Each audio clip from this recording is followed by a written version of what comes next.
based upon a strong the statistics. So we need to understand the statistics, and we learn mostly statistics from the preventive medicine experts, while they are using heavily traditionally and heavily the statistics.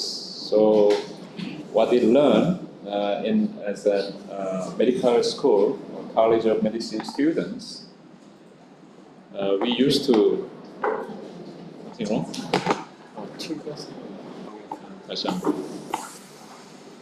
we used to remember what we learned when we were the medical school students. And I learned statistics 40 years ago, but I found that it is not enough. And to become a good physician, to take care of the clinical problems, and especially even understanding the clinical problems and recommendations, guidelines, and we need more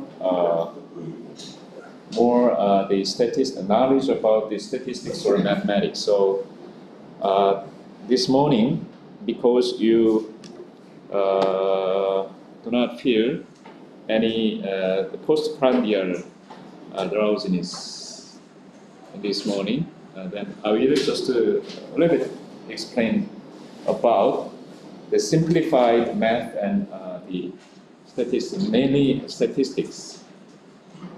So I'm going to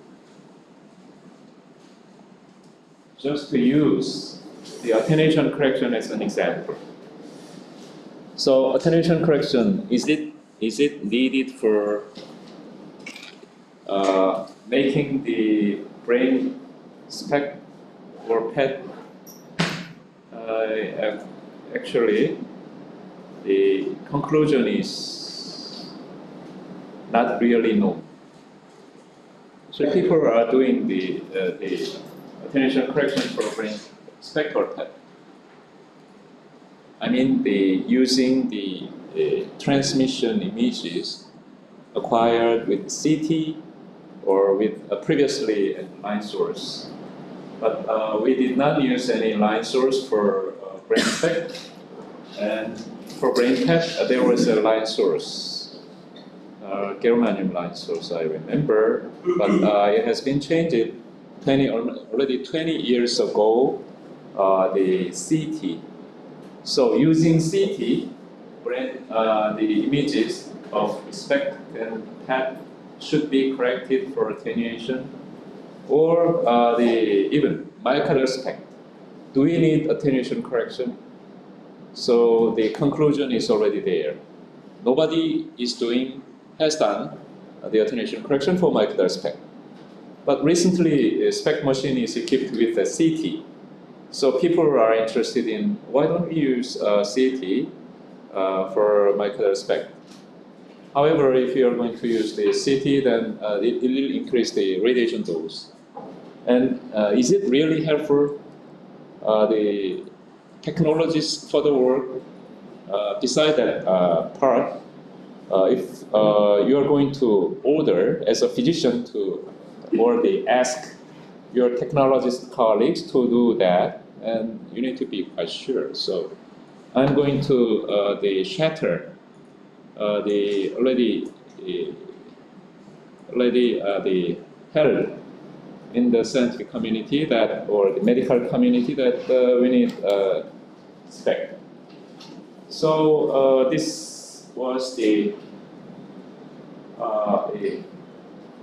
citation, Journal of Medical Physics, 2015. This phantom divided by this kind of attenuation effect is going to make this one. And this can be acquired by CT these days. However, previously we used the modified Chang's correction because we know the margin and we model the brain. And interestingly, European Journal of Nuclear Medicine Molecular Imaging Physics EJ and MI is published by the European Association. And European Association has many best, excellent physicists there.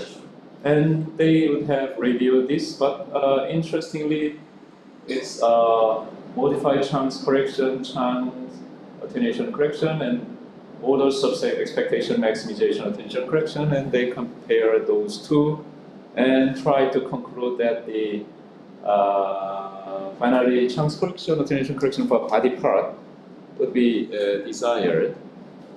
So then, are we going to believe this the conclusion or not? And let me just take you back to 1999. 1999, and diaphragmatic attenuation, we know that. And then after attenuation correction, magically it's restored.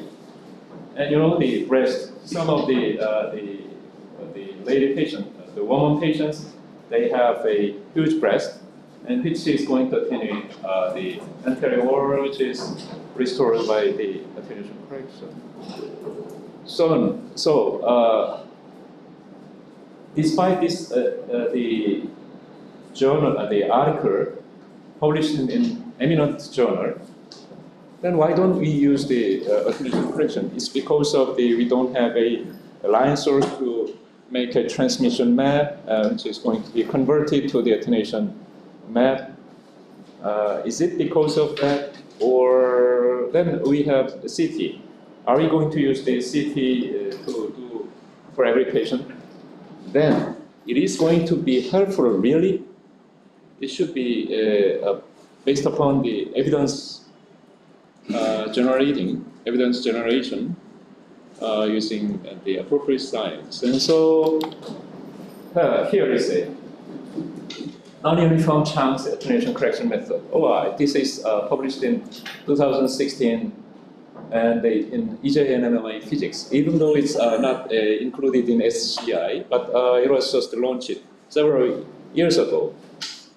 And CT value acquired from and the CT value converted mu value by linear the scale, and mu value is voxel is assigned to a general formula non-uniform Chang's attenuation correction method. Actually, I'm not interested in what is non-uniform Chang's attenuation correction method. Why? Because traditionally we use the modified Chang's correction for every SPECT image without any attenuation map. So in my career, but I'm quite familiar with the non-uniform Chang's attenuation correction method. So attenuation correction is carried out after completion scatter corrected SPECT. Wow, these days they are correcting scatter. That's okay. And image reconstruction using general formula to non-uniform Chang's attenuation correction, but in this paper there was no explanation of the Chang's correction. So it's just a cited one, and it's full of physics formula. So for this, I'm going to, if this is going to make sense, then I'm going to. I was about to ask Professor Jaszczak to give us his opinion, but the results was like that. You know, the OSEM, order subset expectation maximization attenuation correction. The authors almost used this one as a kind of a reference standard, and using their method, interestingly, radioactivity was increased. You know, so I could follow that. Radioactivity was increased after their method. Is that correct? So you followed me. Non-uniform Chang's attenuation correction method is superior, but conclusion was that OSM AC method. Why? Because RSM, root mean scale error, is a standard deviation of our mean, was better here. OSM was a little bit higher, 0.048. So throughout the iteration number. So both method has an iteration step. That's okay. Even you can use this number and this number, and then the conclusion would be reversed. But the authors would have been so humble and frank, showing everything. But you know, while looking at this, and this is kind of the calculation of if mean is high, then RSME is standard, regardless of the standard deviation, it is going to be low. So after looking at these data, you should say that after their Chang's attenuation correction, radioactivity becomes higher. That's all. If you put that to the denominator, numerator, denominator, here, then this is a consequent, I mean the sequelae of this. So in my opinion, conclusion was incorrect. I'm against the conclusion of this. If this the paper would have been given as a review to me, then I'm going to just ask editor to reject this paper. This was all that they got. So I moved further to find out the advantage of the attenuation correction. And I found this kind of a paper here.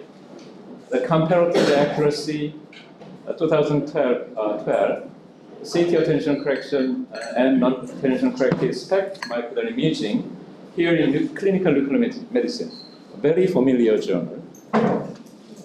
And also found a cardiac SPECT CT imaging, CT attenuation correction hybrid imaging here. A very interesting the name, International Journal Radiology and Medical Imaging. Wow, Radiology and Medical Imaging. And this logo is just here,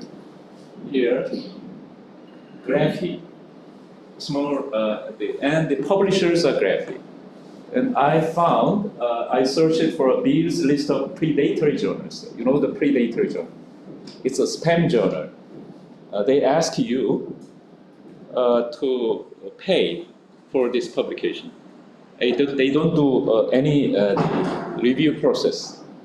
They just publish and ask you pay, let's say $1,000. And if this the paper, here, and Fukushima and Kumita on the internet, you can find their faces and their names, images, and their publications. They are the sound, the physician, sound research investigators.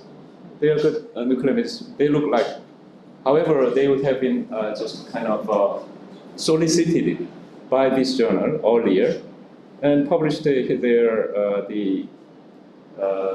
important paper review article here. And according to their article, it's just kind of a cardiac hybrid SPECT imaging will be further defined, validating a range of clinical application in large-scale clinical trials. So from this review article, the problem was after reading that article, still we don't know if attenuation correction is necessary or not. So I tried to find the clinical nuclear medicine, their rank. Their rank is 128. And the citation number is 0.5. And what about my journal, the Korean Society Journal, Nuclear Medicine Molecular Imaging is located in down to 20 steps lower, and citation is 1.38.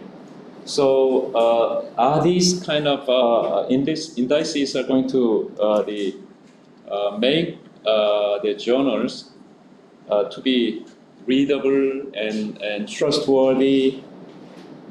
I don't think so. Each journal has different the articles, and some of the articles are bogus. So I asked a similar question after looking at that paper here. That paper, yes, circulation. Around this time, I started my career as a nuclear medicine physician almost 10 years. I really wish it, because I have been involved in myocardial SPECT studies. I ready to publish my paper and circulations. I read this, and I was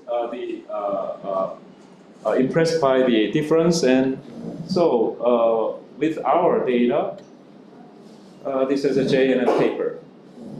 The Journal of Nuclear Medicine, maybe the next year, 1999, and this was 2001 year, 2000. So we just selected a group, real group, patients with intermediate likelihood of coronary artery disease. We did not care low likelihood or high likelihood. Why? Because according to Triage in the textbook, high likelihood patients are directly go to the angiography room and stent insertion or bypass graft. Low likelihood, we don't send them to myocardial SPECT. We send them to the exercise EKG. If exercise EKG is normal, then medical follow. So intermediate likelihood was only referred. Indicated for perfusion SPECT, resisted. And we put in the gating or attenuation correction. And finally found that there is no incremental diagnostic value. So it means that there is no need to do the attenuation correction here. So after 20 years, are you doing attenuation correction? We are still skeptical about the value of, we means the physicians. Why? Circulation paper highly published in highly eminent journal, published by the Dr. Ficaro of the Michigan. He's a scientist. He did a very good job, and he almost persuaded for me to follow his the track, and we finally concluded that there is no why. And it was accepted in so it's because this is me. Without gating, without attenuation correction, without attenuation or without non-attenuation correction, and plus gating, plus attenuation correction, my conclusion was not different after looking at those images. So in reality, breast attenuation or diaphragmatic attenuation, the extreme cases are so rare. However, it helped. It seemed like helped my juniors. They were puzzled if it is going to 1 is definitely normal and 5 is definitely abnormal, but their conclusion was always it's just kind of fluctuating. And after giving them the further information, they also could not, and the ROC curve became not significantly different. Either experienced or the less experienced, no difference between those three. When I presented this to the American College of the Cardiology meeting, so chairman became mad. And Dr. Ficaro was in the audience. His face, I could see his face became red. And he just, before I just closed my talk, he already in front of the microphone. And he tried to just kind of interrogate me. Why? Because chairman did use that kind of term. Unfortunately, I was allowed 15 minutes. To present this, only I used 8 minutes, 7 minutes left. So the chairman, they allowed as many questions as possible. I was almost persecuted, and I was in the kind of, and after 5 minutes, the chairman, they emphasized me and just stop. Please do not they blame him. Okay? And still, in the literature, so there is the beneficial effect, incremental beneficial effect of the attenuation correction, but nobody in the world, before the introduction of the SPECT, nobody in the world have used attenuation correction, but it was costly. We needed to pay $20,000 to buy a line source for the myocardial SPECT to have a attenuation map. But these days, CT is already installed in the SPECT machine. So we need to change our idea. However, after even though this paper was published in the wrong journal, and still the clinical nuclear medicine, and here another paper in our study here. Yeah, this is the study by the Malhotra, the Indian group. And finally here, in our study, CT-based attenuation correction improved the specificity but decreased the sensitivity. And what did we do? The increasing specificity and decreasing sensitivity. That's the reason why we do the ROC curve analysis. You can change anything. So you can draw any conclusion what you according to what you want. So we should be very careful. That's science. Okay.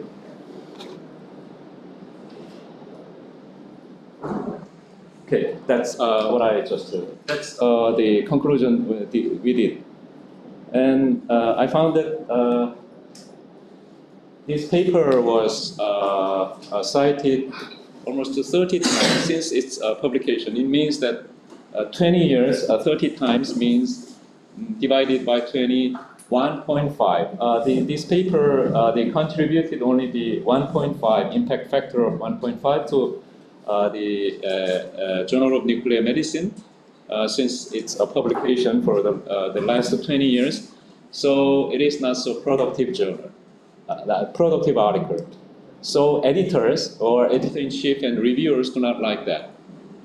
So the journal would like to publish the paper. They don't care it's correct or wrong. They do care it should be cited again and again, especially science and nature. They just pursue the sensationalism with science. No? There is no problem in their attitude, but we need to know that. Okay, so we don't need to believe. So what we need to believe is just a kind of this kind of method. Method would be correct, and the conclusion is the reasonably correct. So that's the one. That's kind of it should be based upon the common sense, not serious science. And however, sometimes we need this kind of calculation. So have you done this? At this time, I did the ROC curve analysis for the first time. I heard that sensitivity and specificity is kind of a seesawing.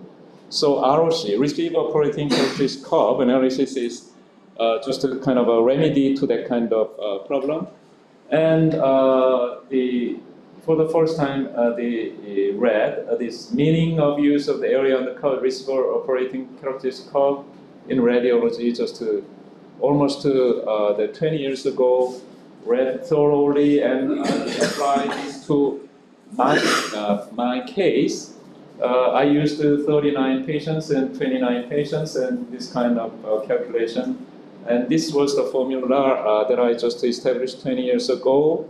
However, I could not program at that time the C++ or BASIC or Fortran, whatever. So I tried to find this one here, some program. So doing giving us the graphic user interface, which is quite easy, which is called medical here. Still, I'm recommending this to my juniors. Why? Because we paid a huge amount of money for the assistant professor. At the time, I did not have any research budget. So from my salary, I paid and bought. Interestingly, once I bought, unlike the current trends that some of the software pay, they request us to pay annually, but it's a lifetime warranty. So still, I'm the legitimate user. At that time, you could use the kind of hacked software. However, we cannot use hacked software to analyze our data. We can use that for kind of exemplary the analysis, but we cannot publish it. So we need to say it's I used medical, but there is no record to buy medical software. So that will cause problem in my career, entire career. It will follow me until I die. So please don't do that. That's kind of, and so we bought. Based on, at that time, so I also paid my attention to this one. Previously, as I told you, low likelihood, and intermediate likelihood, high likelihood. Then this is the basic triage. And now, after the introduction of the CT Korean geography, it changed. Based on this paper, and then Leslie Shaw is an eminent. She is an eminent scientist in the field of the cardiology. She published this one, and she changed it. Low to intermediate likelihood, CT angiography. Intermediate to a high likelihood, imaging study. Imaging study include dopamine contrast echocardiography or the stress myocardial SPECT, attenuation stress myocardial SPECT. And high likelihood is again the direct angiography. Directly. No turning back, no turning over your shoulder. It's just kind of draw the patient to the angiography or catheterization to save the patient. However, according to, after making this slide, I just looked through the literature. I found that the low likelihood is again, there is a contraindication of CT coronary angiography. It's according to the appropriate use criteria, AUC, another term of the AUC. The area on the curve of the AUC of the ROC curve was used for kind of the comparing the one method and the other method, AUC of ROC curve. But in case of here, appropriate use criteria, here, low likelihood is I. I means inappropriate. So no evidence is backing up the CT coronary angiography, but CT people do not like that. Yeah? So it's their preference. However, according to so cardiologists, according to their decision, this patient might be low likelihood. However, I'm quite not sure. Then he or she can send the patient to the CT coronary angiography to find out the calcium score or the stenosis. Stenosis over 70%, 70% in or 50%, whatever the. So that was the actually these days they don't use this kind of a nomogram. We just kind of we have a general linear model. So if you just put the numbers, then it is going to give us the yield, the percent, the possibility. So that's likelihood. And here what determines the likelihood is just gender first. Here age, gender, age, and smoking, and diabetes, the mellitus or the acute history of the acute myocardial infarction, and pain, nature, and also lipid profile, and EKG findings. Non-specific STT changes is the second most prevalent the reading results. The most prevalent one of your EKG reading is normal. Okay. The first one is normal, and however, in some cases, pathologic Q is there. So that kind of information is combined, and we know that pretest likelihood, and from 15% to 85%, and 20% and 80%, whatever. There are the differences in the criteria. Anyway, so actually, we are interested in this intermediate likelihood. Then, so now just you heard about the how can we just approach to our group of subjects to do the research, which is going to produce an incremental scientific value over all the known ones. Sometimes we can challenge or rebut. Means the challenge or the protest against the already commonly held the notion, so that we can help our patients. It's not just kind of fulfilling your curiosity. Yeah, actually, it's fulfilling your curiosity. Are we going to follow the textbook recommendations or meta-analysis results or even AUC criteria, appropriate use criteria? So this is another example which I'm going to explain a little bit fast. You know the fractional flow reserve by catheterization. Previously, 20 years ago, they did a fluoroscopic, the angiographic study. Because fluoroscopy was poor, so poor, so they could not do the one-step, the angioplasty or the stent insertion. They stopped and they sent their patients to my lab and to do myocardial SPECT study. And if you just gave them the results and they see, wow, this is significant. And we are going to do the stent insertion in this artery. That was the kind of procedures and process of the how to take care of the patients with the proven coronary artery disease. However, because of the advance of the fluoroscopic system, they could see easily and stenosis or the obstruction, and they could see if it is kind of it is going to pass the catheter or not. So they do just one step. So that kind of change of their behavior, there means cardiologist behavior, the dramatically decrease the number of myocardial SPECT studies. So that's a really good thing for patients. Actually, a little bit bad thing for our income.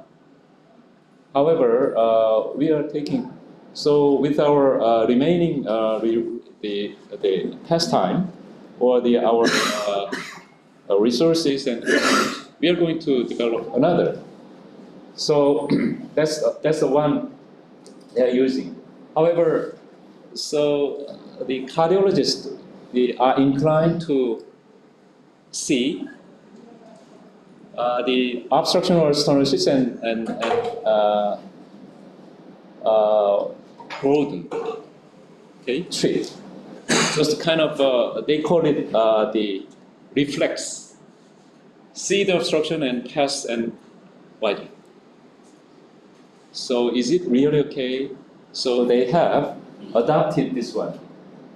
Using the intracoronary Doppler, they try to, not a Doppler, it's just kind of a pressure gauge, and they have just devised a fractional flow reserve.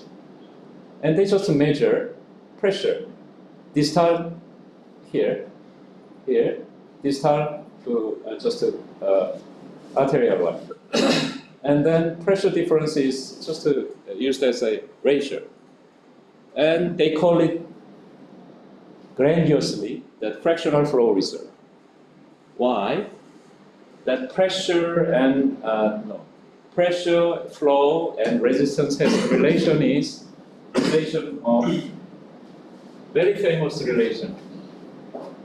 Pressure in a close to the arterial system is flow multiplied by resistance.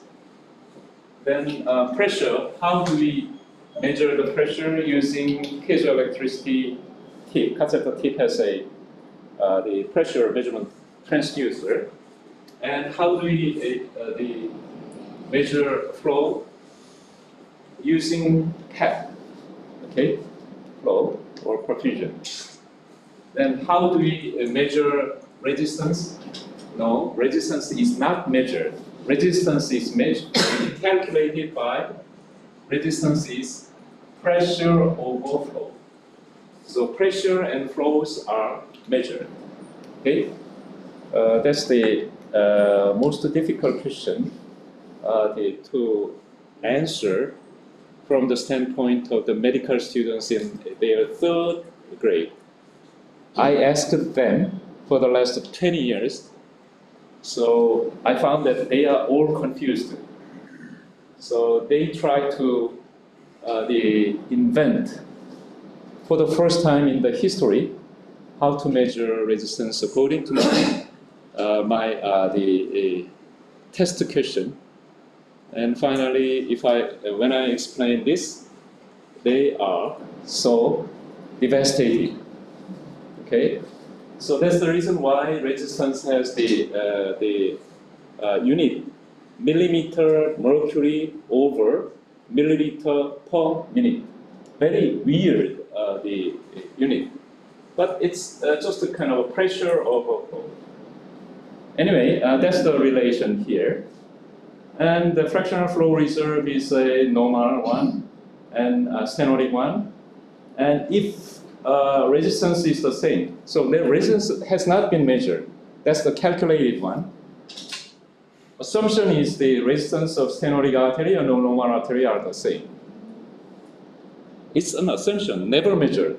Okay, and then it is going to become the pressure. We have CFR, coronary flow reserve. We do the tracer kinetic study using our myocardial Cath, and we calculate the flow reserve with what? Just a rest and stress study. That's the standard.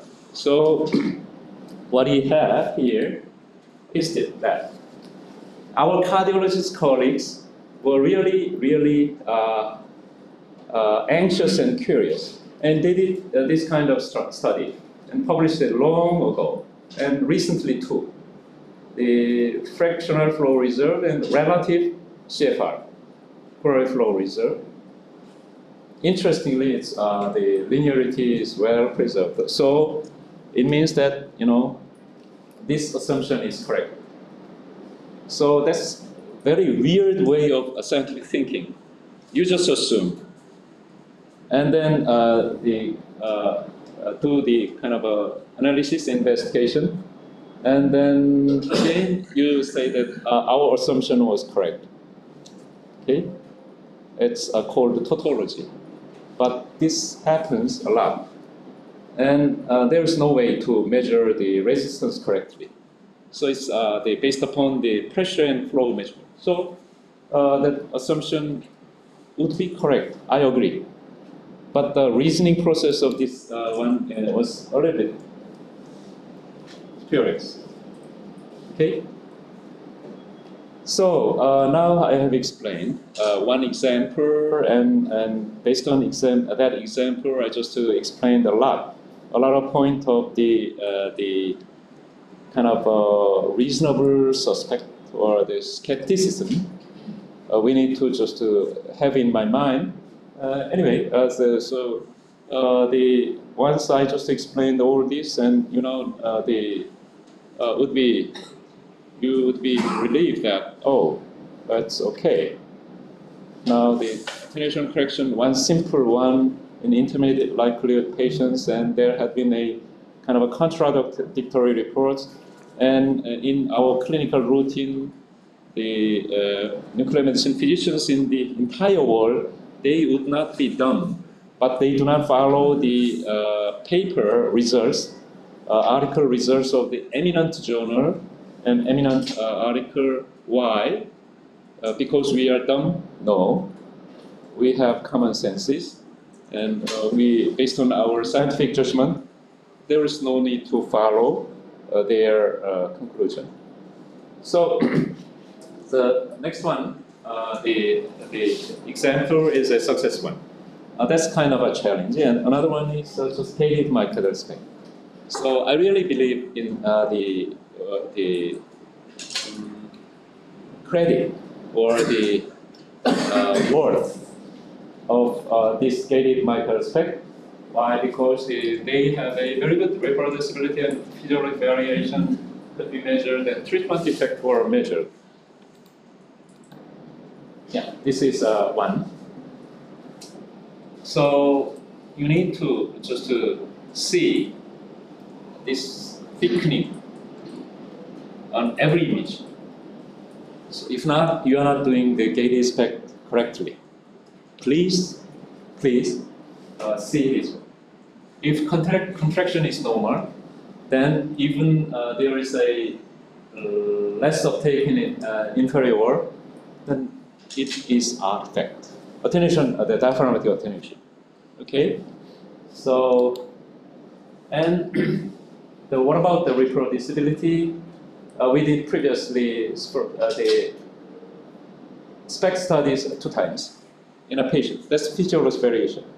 Even the next day, at that time, the patients were so gentle and kind. Come the next day, no. They can, because of we are using rest thallium and stress MIBI SPECT study, and rest thallium was questioned about its the kind of a fixed uptake, rest uptake is going to be filled in 24 hour after. So it is called rest 24-hour redistribution study, and which is one of the methods to do the myocardial viability study. Okay, so it's well established in my institution. So we asked the next day. Interestingly, we just inject MIBI again at rest, and then the MIBI MIBI. Okay, I just. It was too long ago, yeah, 20 years ago. Anyway, I'm going to explain this one. And we could find here, 2 standard deviation of the 2 standard deviation was 5% 3 point here. Let me just show you here. Here, ejection fraction was so. Interestingly, if you just give the algorithm software the same data, it is going to give you the same the results. No way to do the reproducibility study with the same data. So we just gave them the sequential study, and we could find that 2 standard deviation is 5.3 percent point. Percent point means I'm going to show you the Bland-Altman plot. And here, end-diastolic volume is 14 milliliter, and ESV 11 milliliter. So 2 standard deviation means it's 95%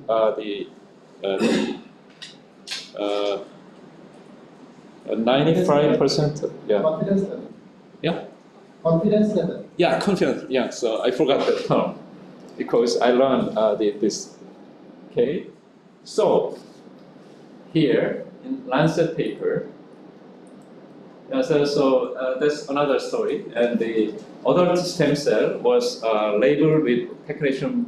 No, not technetium.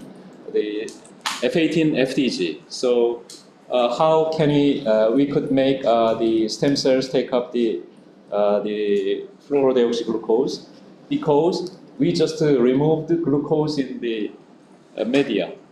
Then the stem cells became hungry and to just engulf FDG.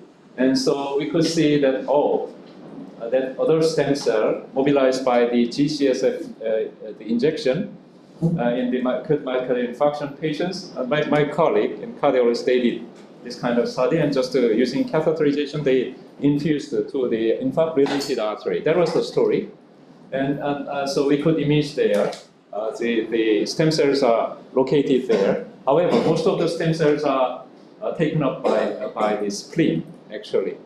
Infused, and only just 2% or 0.5% infused stem cells lay there. And we could just publish back in 10 or more years ago by our assistant professor to JNM.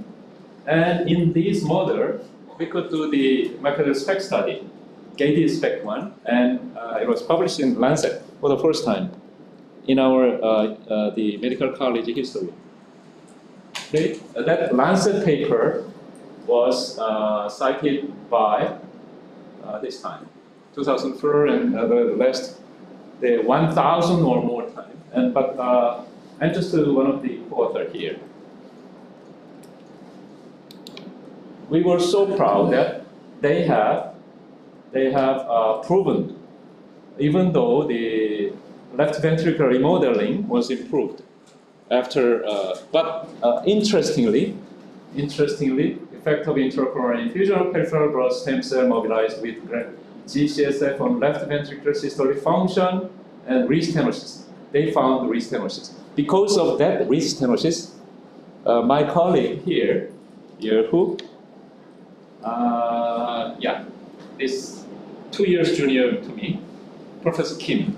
He's a renowned the stem cell therapist in the acute myocardial infarction.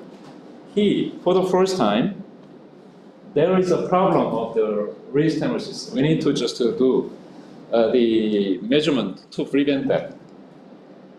So he was invited in every conference. Why? Because he was the first one to prove this restenosis.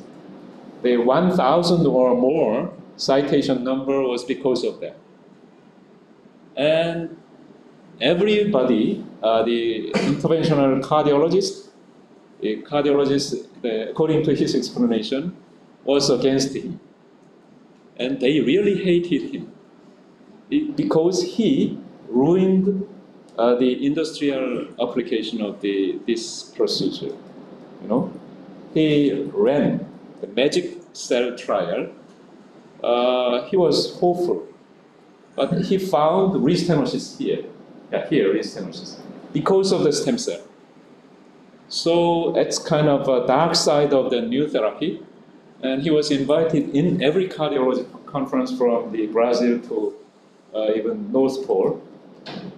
Maybe the Brown Bear would have invited him to talk. Okay. And in his paper, he used LV systolic function. So it means that LVEF was increased like this. If you don't have the 5% point, the reproducibility, then they would not have concluded that this small amount of increase is trustworthy. So he really depended upon our myocardial SPECT studies, gated myocardial SPECT studies, which was published in another independent journal, is Nuclear Medicine Communication at the time. So this is the conclusion here. Okay.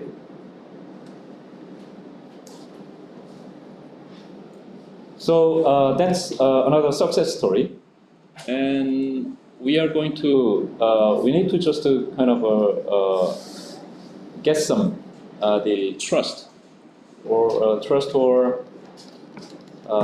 actually their trust. We need to get trust based on our science. Okay. So that kind of a reproducibility study, patients was just a little bit. They just they suffered from a little bit of the inconvenience.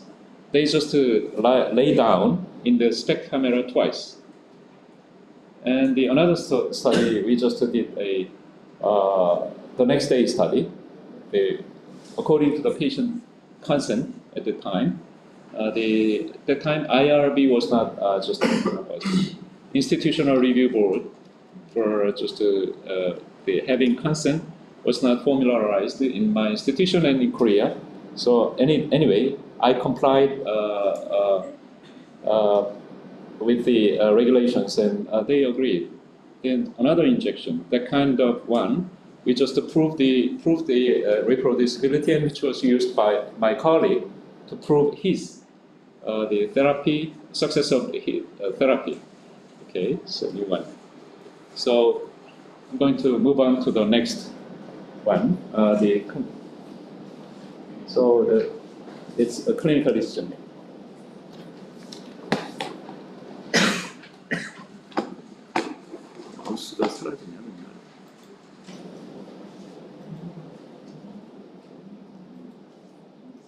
사라진 거보다 괜찮은 거예요. 사람이 살아있구나. Sure.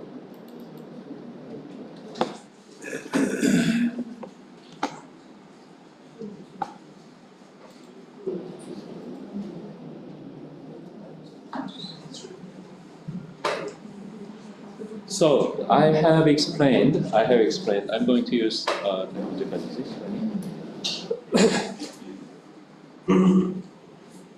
yeah.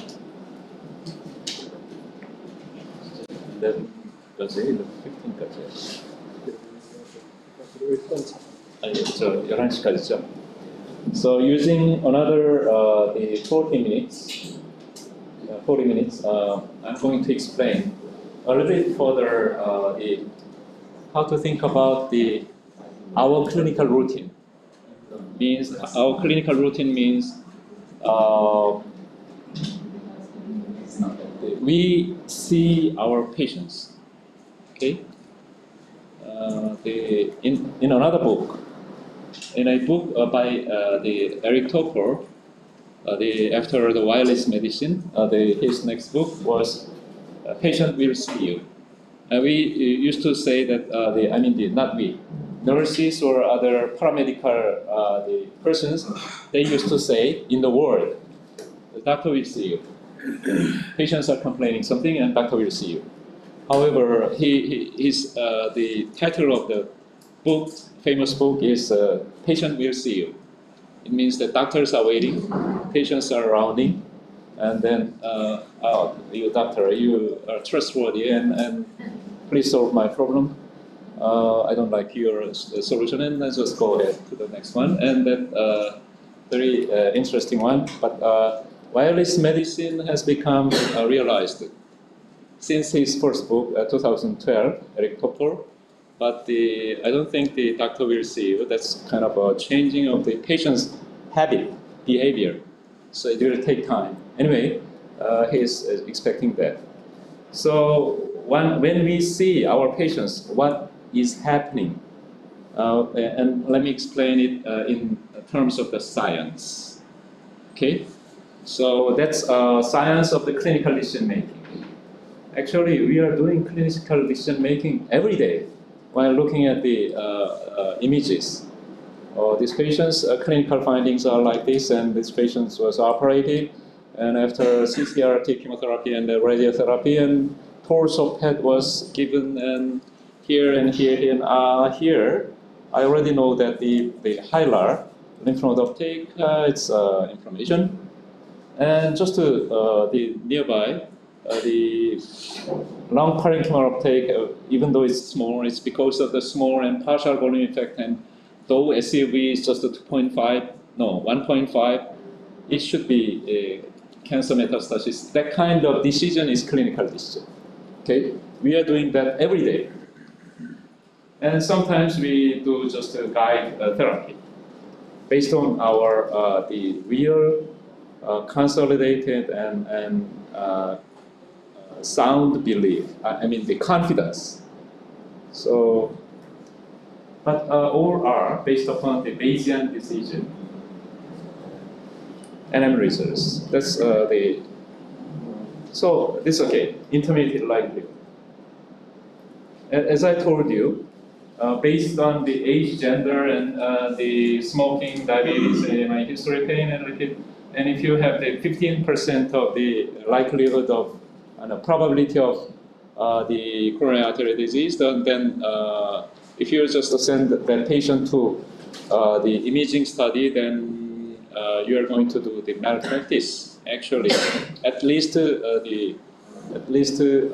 harming the pocket of the patients to just waste all those money for imaging studies, and no money are going to be remain when he or she was just kind of recommended to have a chemotherapy.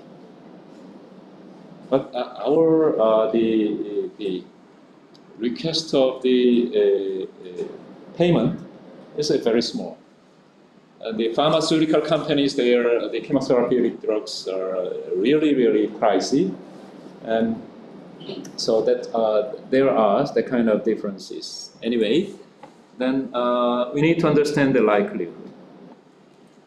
We are Bayesians, actually, clinicians.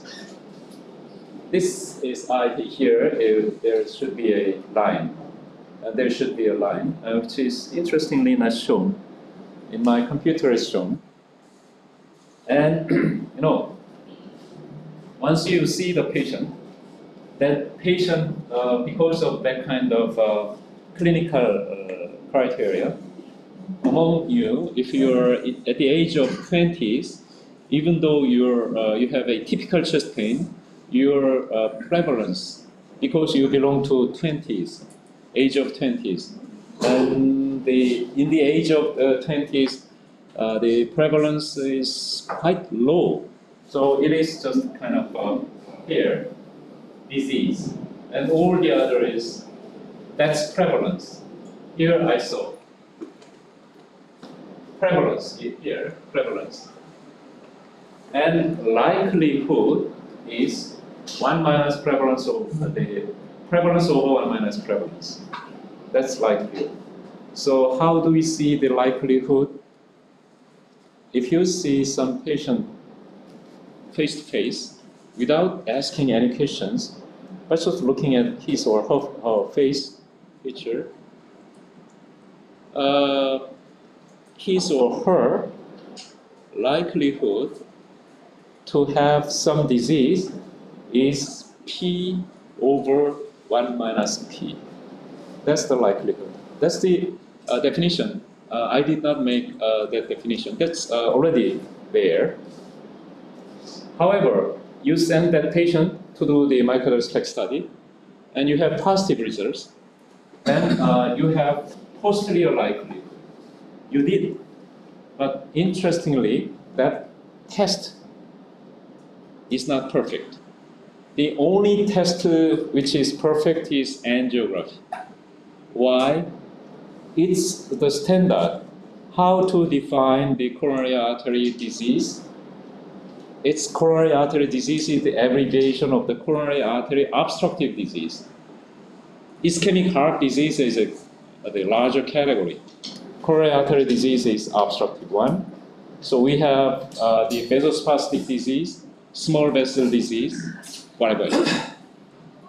So, in case of the coronary angiography, its sensitivity is 100%. Why? Because its own is the standard. Okay.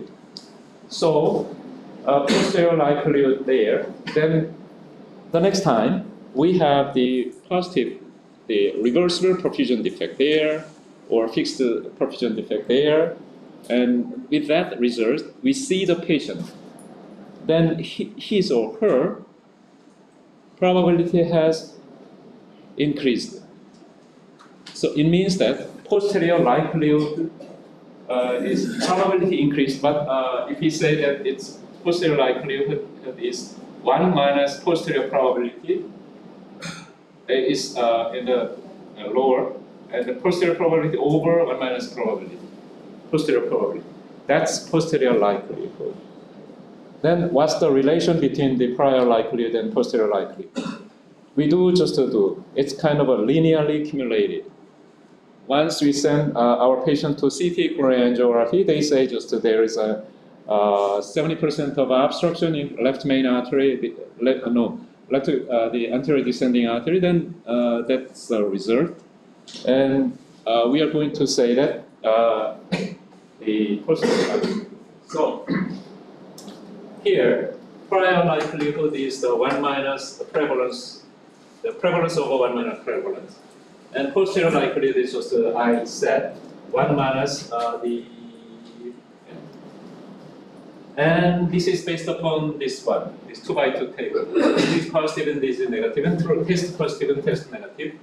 We say true positive, false negative, false positive, true negative. You know it very well. So in every day, you are teaching your juniors, I mean the medical students regarding that. This sensitivity is disease among disease positive, test positive. So, and specificity is among disease negative and true negative. However, there is another one. once test is positive, among those test positive, the ratio of the true positive is positive predictive value. Among the test negative, which is true negative, is negative predictive value. But what I'm trying to say, prevalence is just everything over disease positive. What I'm trying to say is the correlation between those two. One, we have positive test, and how can we believe that? So it's the kind of drawing. So to just kind of removing the miscellany. Why? Because this is an advanced course for established physicians already. So believe me, 1 minus prior probability, the prior probability multiplied by sensitivity minus 1 minus specificity is posterior. That's the measure. Okay?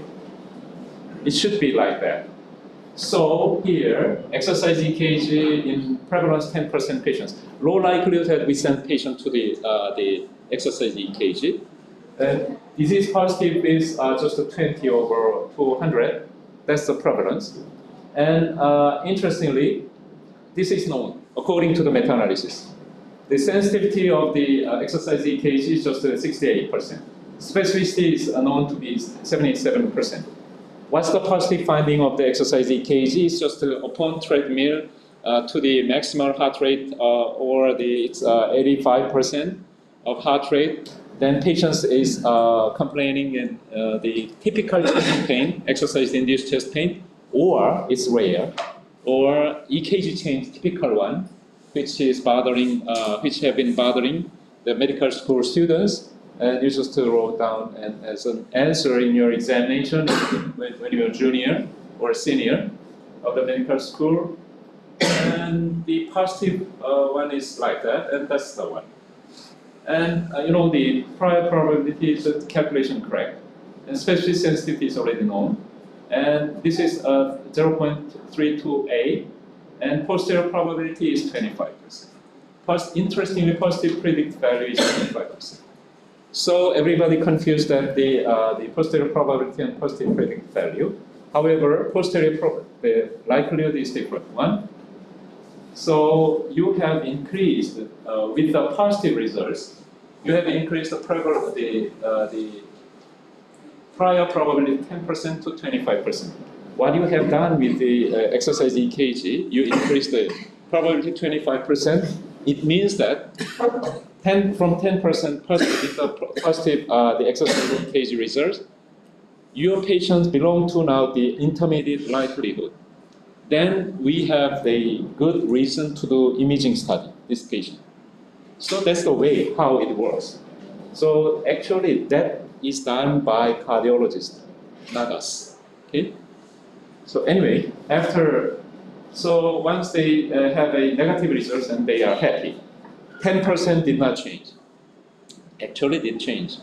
Why? Because the posterior probability of positive result, but posterior probability of negative results is different. Okay? So I'm skipping. Okay, so we just increase that. But the equation is like that. Likelihood, the tested likelihood. That's the information. And then what about the prevalence of 50%? Disease 100 over 200. And we know that the sensitivity of the myocardial SPECT is 84%, and the specificity is 87%. It's proven. If your institution, the sensitivity 84%, you cannot reach that level, then you have a problem. So your reading is not correct. Okay, and specificity. Then interestingly, with the same calculations, 6.46 and posterior. So now we have increased 50% to 87%. 87% means high likelihood. We have a good reason to send this patient, even though 13 patients is not having coronary artery disease. We have good reason to send them to the angio room. Why? Because during angio or catheterization, there is a risk. There is a risk of the femoral artery problem, or stroke, or even death. Okay, but rare. However, we send this patient. So, no.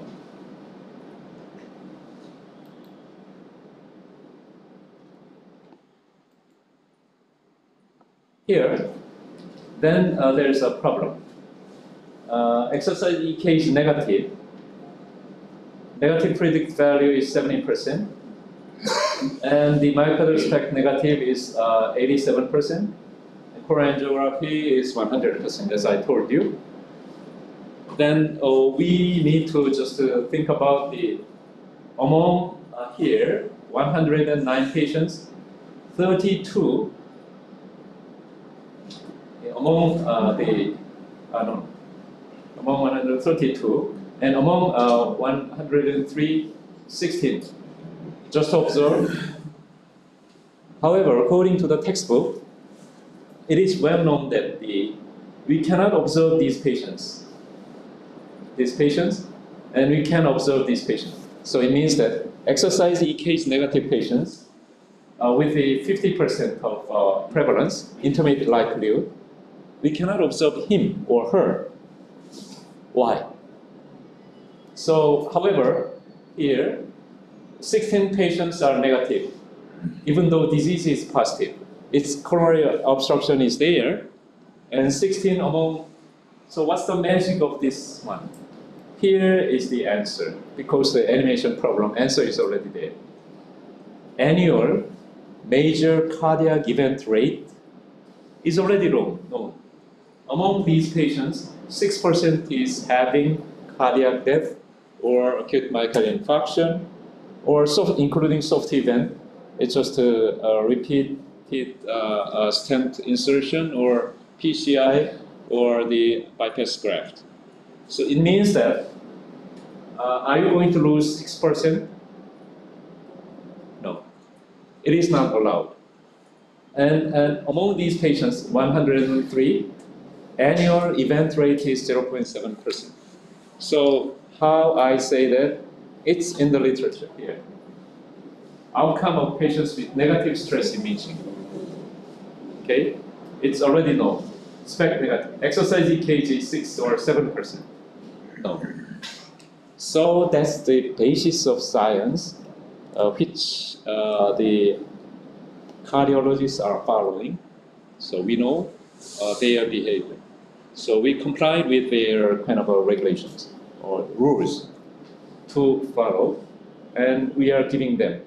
So even though coronary artery disease is there, myocardial SPECT is normal, then it's okay. There is no need. So that's the one. So we know it's very well. 68%, 77% are used it. The problem, another problem of treadmill exercise EKG is non-diagnostic ones are too many. Elderly patients are because of the knee problem, or they have not exercised so much, and because of the COPD, the emphysema, and they cannot finish.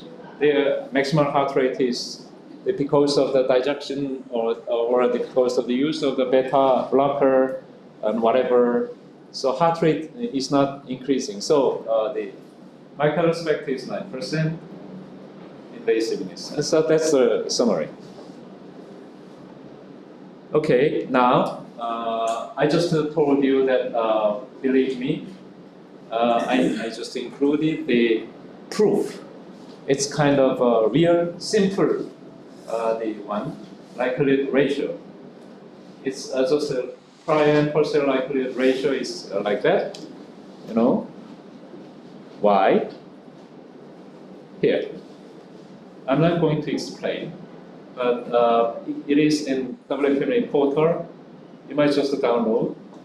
When you are so boring and your brain is so empty, then you can just follow. And please find any the wrongdoings with the kind of derivation, then I'll be happy.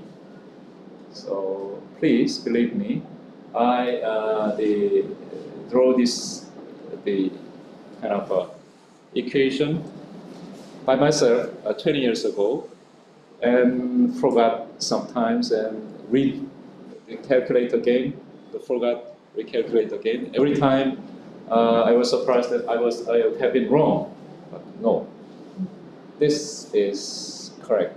So the posterior likelihood, so how did I do? Just I did just assume that posterior likelihood and then they derive, and then finally prior likelihood multiplied by sensitivity over specificity. So that's the one. Now we are Bayesian. And then I'm going to give you a new concept of in vivo companion diagnostic. Then, are you familiar with the in vitro companion diagnostic? No, we don't. However, FDA has just installed in vitro companion diagnostics 3 years ago, 4 years ago, 3 years ago. Every company should just develop in vitro companion diagnostic when they are going to just produce a new chemotherapeutic agent or a new the biopharmaceuticals. It's applied. It has been applied to where? It has been applied to immune checkpoint therapy. Okay, that those monoclonal antibodies, the success rate is just 20% or even 6%, very low. So just to select which patients is going to benefit from that therapy, they needed to find, and it's based upon in vitro companion diagnostics. Okay, so I'm saying we are doing the nuclear medicine and in vivo companion diagnostics. So we need to just kind of sort out which patient is going to benefit from the new, so costly therapy. It's experimental. So that we don't harm our patients according to the first code of the Hippocratic Oath. Okay? So nuclear medicine is you just saw that we are using myocardial SPECT study as an in vivo companion diagnostic to guide the therapy sent to the angiography or the catheterization and PCI. And they have used the omics and genomics tumor board declared or something like that. Or even they don't do the randomized control trial. After the introduction of the precision, actually it's one of the variant of the personalized therapy, and we all, the physicians, are doing personalized therapy since 2,000 years ago. Personalized therapy is not the recent one. You are doing the patients, you're performing, practicing medicine for every group of patients. Similarly, no, you change something according to your expertise. By seeing at the same the FTG increase uptake, you are saying sometimes it's inflammation, and sometimes it's not. It's cancer recurrence. The recurrence of the cancer cannot be excluded. It might be the report. That's a personalized one. Okay, but from the point of the pharmaceutical company, they like to produce a blockbuster. Blockbuster means everybody is just borrowing the video, and they see that, even though it's boring, so because we paid already, so we see and return. So that's blockbuster. So the pharmaceutical company, I can understand the pharmaceutical company, they don't want to do the precision therapy. So regulations, they kick in. You need to find the in vitro companion diagnostic test to sort out this patient is indicated. Okay? So in vivo companion diagnostic nuclear medicine, we can just make nuclear medicine as an in vivo companion diagnostic. So we could not, our ancestors, forefathers could not make nuclear medicine as kind of in vivo companion diagnostics for such as the trastuzumab therapy, rituximab therapy. It's all given by the medical oncologist without consulting us. But now, with a new therapy coming, we are going to make this one. And the new therapy is going to, based on this kind of one. So anyway, we are interested in triple-negative breast cancer. Triple-negative means that estrogen receptor negative, progesterone receptor negative, and also it's born in the literature several years ago. So it's breast cancer is HER2 and normal-like and basal and luminal AB. It has become different than pathology. When I was young, it was just a popularly ductal carcinoma or the stromal cancer, whatever, and it has become changed like this, in BRCA positive and BRCA negative. So we need to follow that. And in case of the brain imaging, so do we have any therapy against Alzheimer's disease? No. That's the problem. That's the reason why we don't do the imaging for the Alzheimer's disease.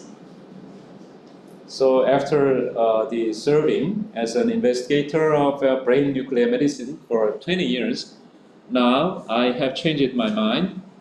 Don't follow our neuroscientist colleague, the recommendation that amyloid is the problem or tau is the problem. No. They have changed their mind after 20 years of pursuance of their failure of the solanezumab and bapineuzumab to treat Alzheimer's disease, to take care of the, even they failed the vaccination against the Alzheimer's disease. Now they just are trying to give up their beloved the hypothesis that amyloid is the cause of the Alzheimer's disease. They are changing their mind. So we cannot depend upon their caprice. They are so capricious. We cannot believe them. We cannot actually lose our waste our entire career. So you know the PID, which had been done in my institution for the protocol study, and also C11PDB for tau, and the solubilized amyloid plaque or for therapy, prevent plaque formation or the glucose metabolism. Here decrease and increase glucose metabolism or solubilize preformed fibril here. That might be the kind of the another viewpoint about the amyloid one. And here, interestingly, my colleague in Nature Communication report several years ago, he found a very good chemical, which is the effective in treating to decrease the amyloid plaque here in mice, but mice with this drug, and interestingly, it did not work in another strain of Alzheimer's disease. That's kind of the frequent. So these days, everyone is saying about the inflammation, neuroinflammation. We have a good the chemical PK11195 to just image. But previously, I thought that neuroinflammation imaging agent is for multiple sclerosis. Do we need the imaging for multiple sclerosis? No. MRI is enough. So there is no need. However, these days, recently the amyloid beta here, cytokines and microglia, astrocyte and ApoE, activated microglia, and some microglia is harmful, some microglia protect against them. So that's the story. And gene expression profile is just kind of the classify the microglia according to their status. And sometimes it's helpful, it's in Nature Medicine. And the previous drugs are entering into the brain too low amount. You know, the tumor percentage per gram was much higher. However, it's 0.1% here. Okay, even 0.15%. So that kind of drugs are candidates to be used for clinical use. No, we don't use. That's the reason why there is no treatment. And here, they do have a neuron this year. TREM2 molecule is the key molecule to find the amyloid plaque changing their shape. And they know the molecular biology. And sometimes in the transgenic mice, here is a Alzheimer's disease model, and TREM2 deficient mice, there is a kind of change in the amyloid plaque. So they're trying to figure out what was the. So I have proposed, you might just read this article. It's free for the 4 weeks. It's free for 4 weeks. And nuclear medicine molecular imaging here, December issue, Dr. So and I, just to describe the brain diagnostics, right? What might be the next the candidates of choice for treatment, and should be very, very, very the novel one. And there are some candidates, but we don't believe that. And we know that there are new chemotherapy, PRRT or PRLT, whatever. And there are problems. Radionuclide theranostics, kidneys, and Dr. Asman would be reminded of this. When Dr. Asman was just about to leave my country, back in the January or February of 2015, we just tried to understand the progress. It did not cost much. It's just kind of the searching for the literature to understand the current trend, even though I'm not doing this one.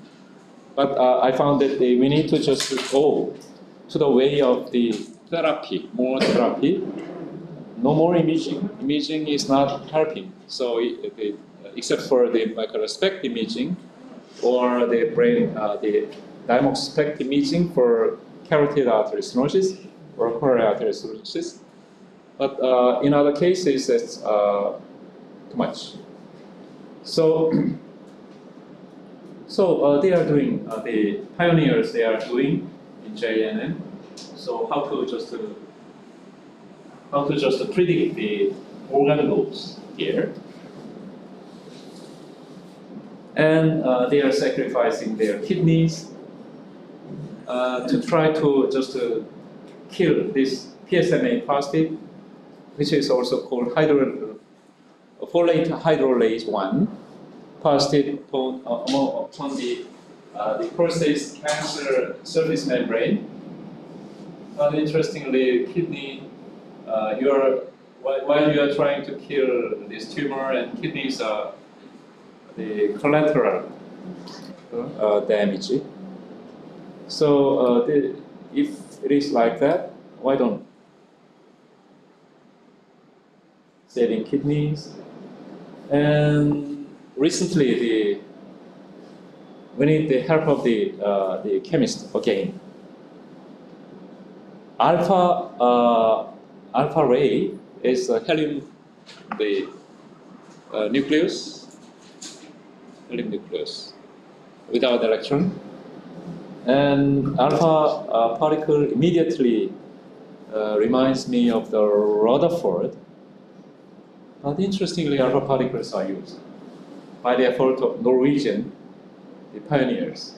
So we are using Sofigo, but which is costly. If it had been invented by the pioneers of the developing countries, then we could just make it 10 times cheaper. Okay? That's my hope. So within my lifetime, I just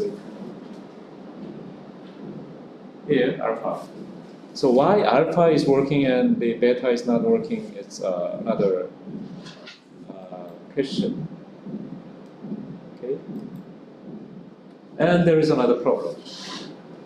Do you have any animal facility here? You might just the construct.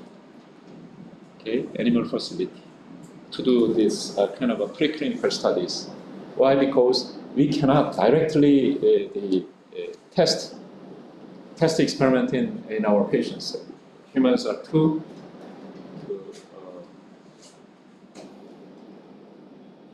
okay. So here, mouse. There's the tumor control. In case of mouse, even though the molecular therapy, internal radiotherapy is working, it cannot be translated to the humans because of, according to its explanation, because of this geometry. Okay. Physically, alpha, beta, their range is the same between mouse and humans, but tumor size is different. Okay. And okay. So I was trying to find out the pioneers and the forefathers of this field already know all those the answers to these questions. No, I found that they don't know anything. They are just trying to figure out very honestly and sincerely because of the history-laden wisdom. We do thyroid cancer therapy without any dosimetry. Just it's without any dosimetry, it's working. However, in case of new therapy, it's not. It has a large chance of not working. So how to make it to understand the biologically effective dose, or some other guys are there saying that biologically equivalent dose, or to achieve the tumor growth delay or tumor control probability is just for preclinical studies, small animals. But in case of mice or patients altogether, we need to increase the survival. We cannot measure the quality of life of a mice. We are interested in increasing quality of life as a kind of a palliative treatment. Yeah. So before closing, I am going to say that I have included my own drawing of the understanding survival fraction or by EED, which was a little bit, I did not care until 2014. Until PRRT, I had a feeling that PRRT or theranostics is going to become prevalent in our community. So 2014, while preparing the winter workshop with Dr. Asmar as one of the speakers, we just gather together in a hospital's re-education house, or whatever it is called. It's kind of a training house in a suburban, in a provincial area, and that's survival fraction. Survival fraction is just 0 to 1, and interestingly, survival fraction follows. If minus log survival fraction is like that, and we can just draw this as a kind of quadratic. It looks like a quadratic. So they just fit as a model. So it's minus alpha B. That's so simple. Now you understand BAD. The following ones, they just change it. And external beam radiotherapy, they are already using that one, and which is all equivalent. So they fractionated here. And what about then molecular the therapy? And interestingly, the constant here, fractionation, is being done by the decay, physical and biological decay. So that was the story. And BD for molecular radiopharmaceutical radionuclear therapy is just like this. And this I just focused on here. It might be 1 to the infinite and the D to 0 here. If you say, if you just disregard the second term, and then it is going to assume, and then if not, it is just like that. And here, what is mu REP is just repair. So cells are repairing after the radiation. So And time constants of the radiation effects, it's proposed. Okay. We all know that. Wow. It's very easy to understand. Residence time. Okay. Lifetime, mean lifetime or residence time. Log plot of the number of cells here. Based on that kind of understanding, now you can understand this person. Both of them are going to come to the TWC 2019 in Jeju, the next March. Some of you are going to join, okay? Based on our invitation, and Marion Duyong is going to chair the session, and Mark Koninberg is in the Professor Jaszczak session to talk about the recent progress. So they have published in 2011, maybe in Journal of Nuclear Medicine. And a combination is like that, and selfie, SPECT, and PET MRI. So lutetium has the gamma ray, and holmium and rhenium 2. Yttrium is just has a positron, very small amount of positron, and also even holmium has a paramagnetic. So there was the kind of a combined use there. We talked about zirconium yesterday, and simultaneous imaging. You know, this was the yttrium. Wow. Yeah. And again, holmium SPECT here, and Bexar, I don't know, 131. We are quite familiar with. And the last one. So dosimetry and therapy. So unlike thyroid cancer, which does not need any dosimetry, so we can just treat. And mortality is just less than 1%. Okay, after 10 years or 20 years. But here, quantitative SPECT or the PET. That is the immediately quantitative, and we need to do a voxel-based dosimetry. This means we need heavy physics, okay, to find out image registration and. Oh, I could just keep up my time, and all of the okay. Just like Yun-Sang Lee, I can just ask you questions. Maybe you would have been struck with many kind of demystifying. So there's no magic. And your common sense and your kind of a logic, reasons, please depend on your wants. And then once you think you understand the problem, then please let us follow you.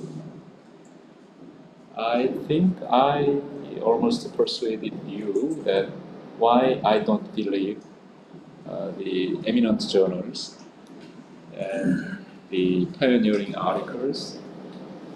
They don't care the correct or incorrectness of their assertion.